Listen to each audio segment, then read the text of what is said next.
Tell me about Tell Them Willie Boy is here. Marty Ritt has been hired to direct a story based on the book by Harry Lawton, which is all about this character, Willie Boy.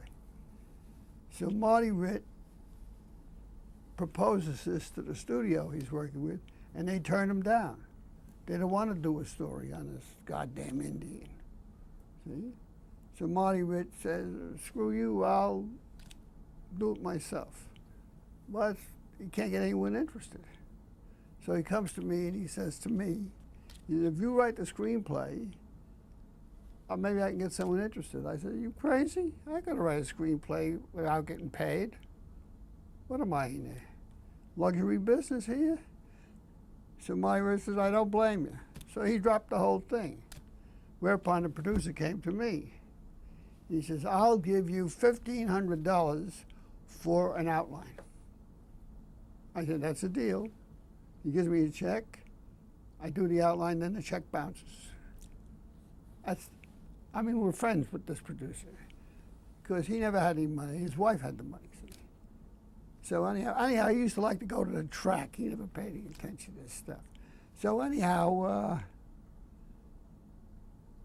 so this is submitted to Universal, and I get called in.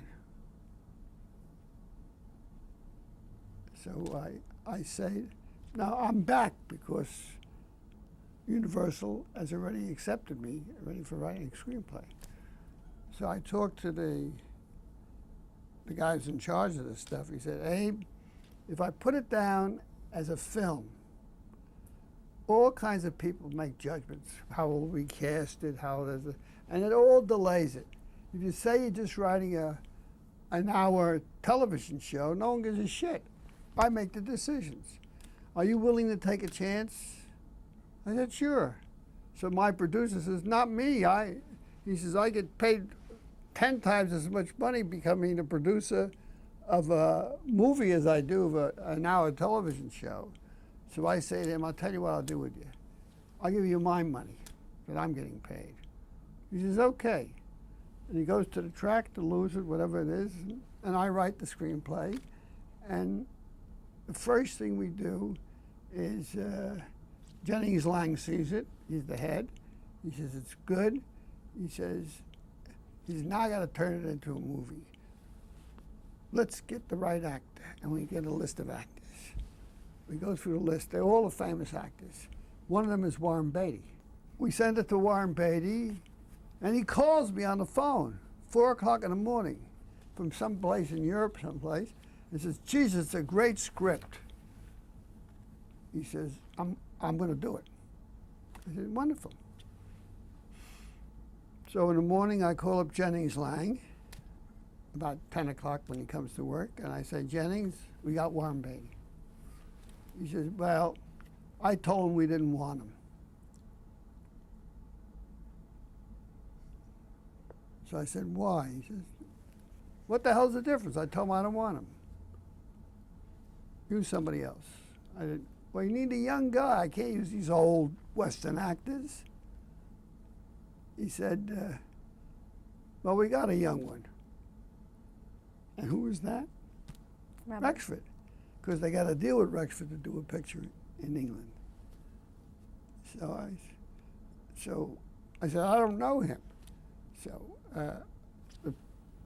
the guy who was the producer of the film says, well, I know. And he gives him the script, and Rexford says, I'll do it. Okay? But I've always been puzzled why Jennings turned down Warren Beatty. Oh, you never found out? Wait a minute. Oh. I find out. We're ready. We're shooting now, see? And I'm directing it and everything. It's all going good. One day I'm with Jennings. I say, Jennings, why did you turn down Beatty? He said, the son of a bitch came to my office and said he loved it, but he'd like to get his own director. And I told him to go fuck himself. I said, go find your own script. That's pretty noble for Jennings Lang. I was very impressed by that. And he wasn't going to defended tell me. you. He wasn't going to tell you that, though. on No, the he phone. wasn't. He didn't tell me that. He didn't boast about it or anything. I thought that was very noble. But when I saw Warren Beatty, I gave him a piece of my mind. I said, you creep. I called him lots of names. I said, I'm trying to get back into the business. I've been blacklisted for years. You want to use your own director? Is he better than me? Well, Warren Beatty wants to direct it himself, of course. Which he later did. He made a director. So anyhow, I told him off. And one day I was going to New York, but my wife and Warren Beatty was on the plane. He came over to say hello. I said, get the fuck out of here. I'll throw you off the plane. And so, I'm sorry, that's the way the conversation.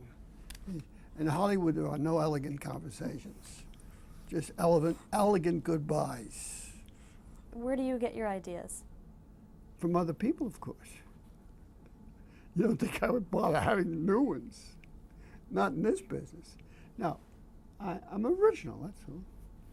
Do you prefer to adapt work or do your own? No, I prefer to write originals, which I can do and have done. But it's very hard to get pictures made in this town. Even when they're paying you money, they don't want to make the picture.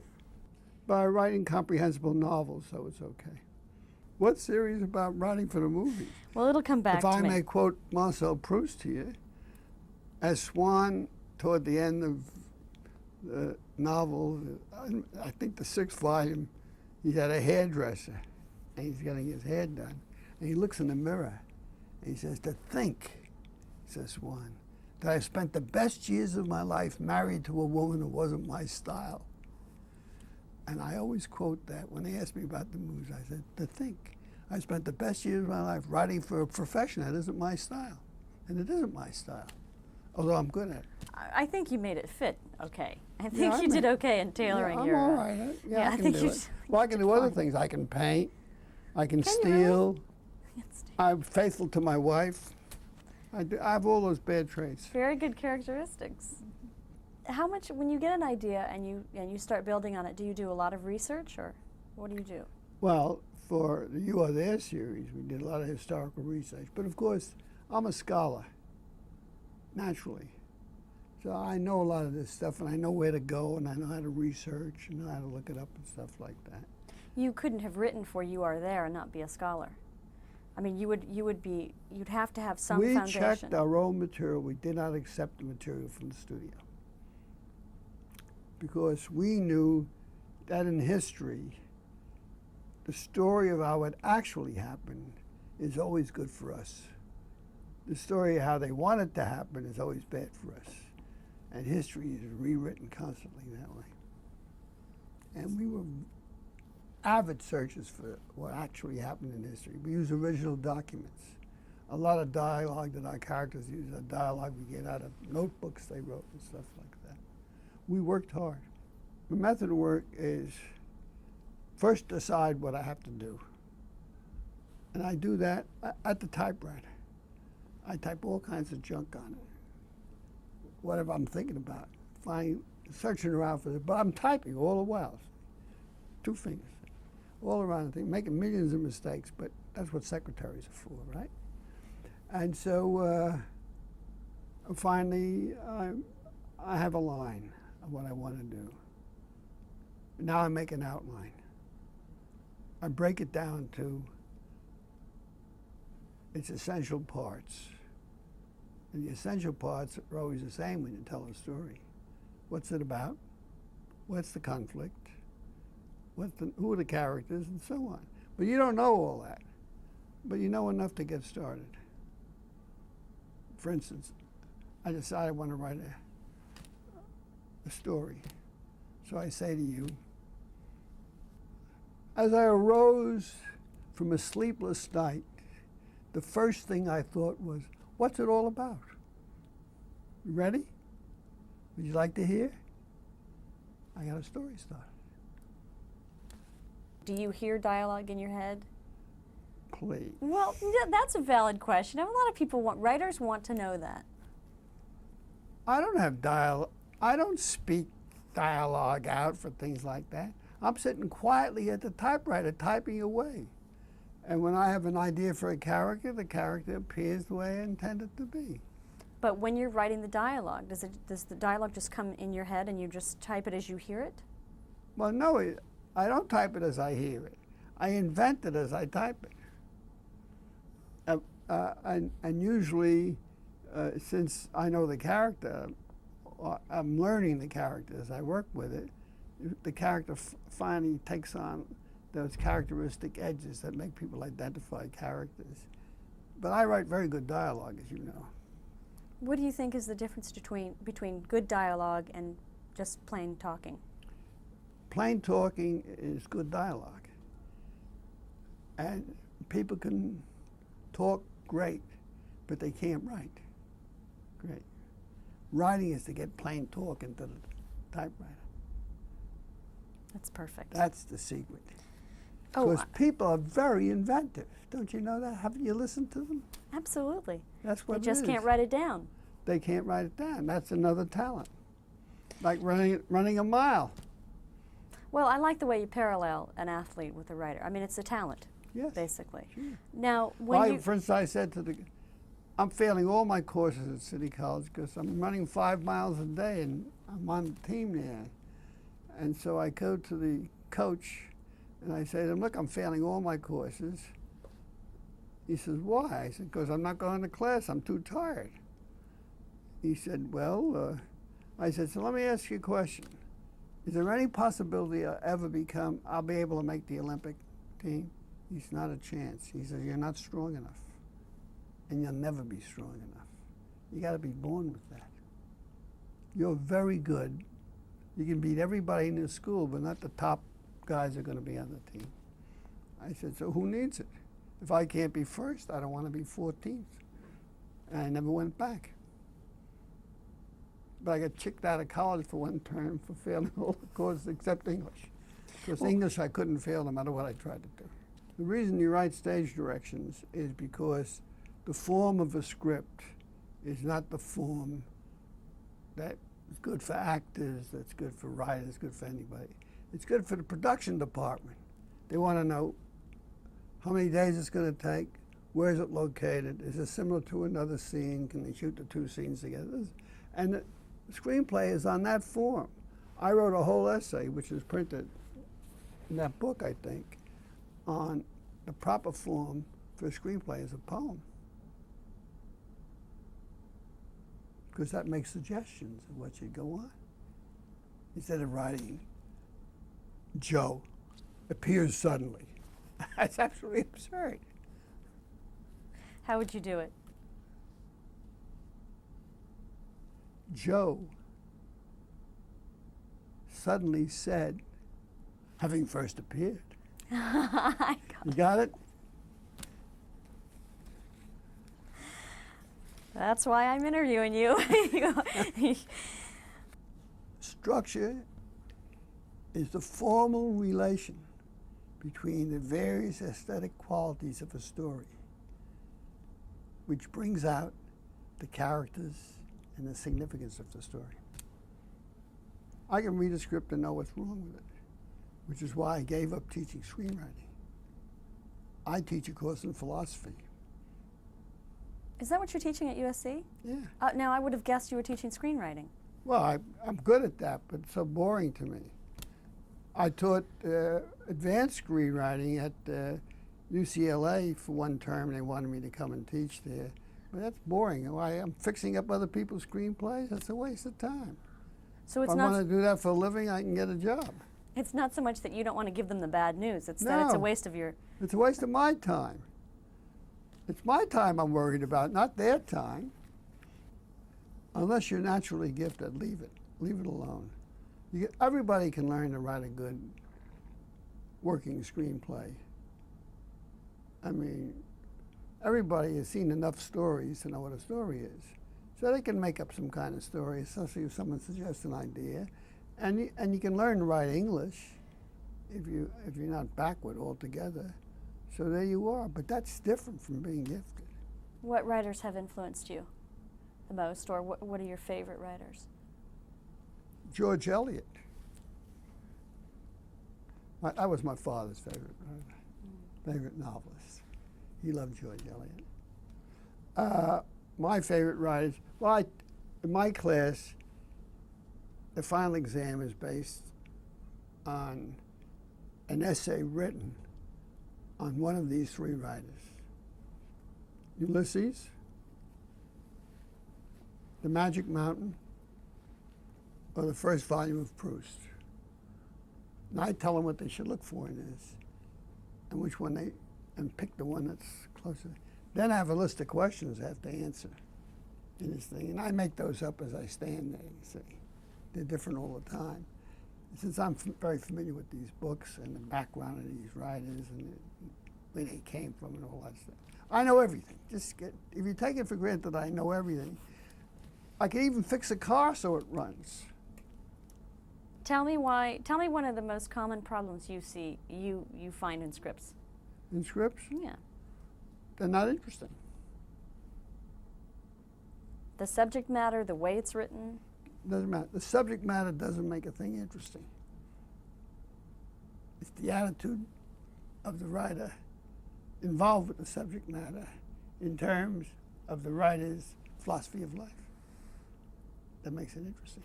Can you look at a script and, I mean... I'm good at that. I can look at a script and tell you, change this scene, change that scene. Or you have no talent, no, you're wasting your time. But I find that that's nothing I like to do. I don't like to make people feel bad. So I don't teach that stuff. I get up about 6:30, go in the kitchen, I make some tea, and I go to my place where I type, and I start to work. And I type till noon, every day, including Saturday and Sunday. At noon I quit and I don't work anymore. I go out and have lunch with my friends and so on. Then I correct it the next day. You can write that. What happens when you get writer's block? Writer's block is for people without talent, not for people with talent. Why should we have writer's block? It's like saying to her, I used to be a miler at college. It's like saying to a miler, how do you run the first 400 yards? He said, that's the only way you come up to the next 100.